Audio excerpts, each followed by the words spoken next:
Naniniwala ako na wisdom comes from wonder. Dahil sa pagtatanong at sa pagiging curious natin, mas lalo tayong natututo. Ako po si Marlo at ito ang Knowledge on the Go!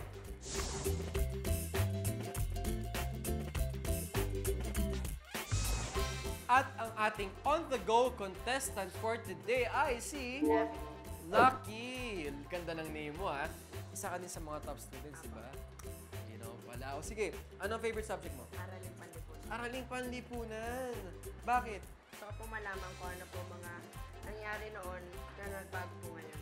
Uy, gandang sagot niya. O sige, roll mo na ang ating dice. Uy, galing! Saktong-sakto. O, bumunot ka na ng iyong katanungan.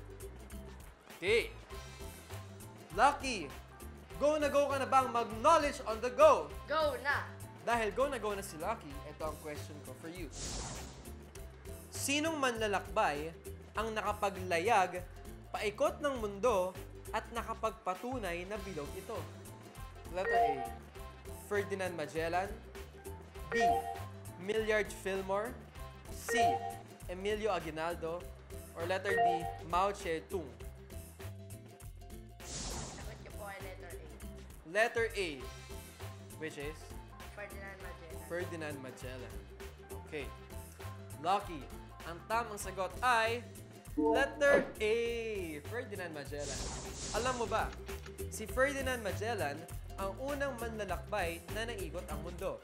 Sa kanyang paglalayag, nadiskubre niya ang daan mula Atlantic Ocean patungo sa Pacific Ocean.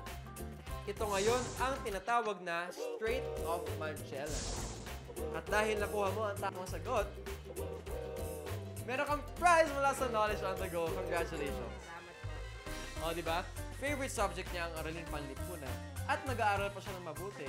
Kaya, ang result talaga niyan ay magiging best ka sa subject na yan.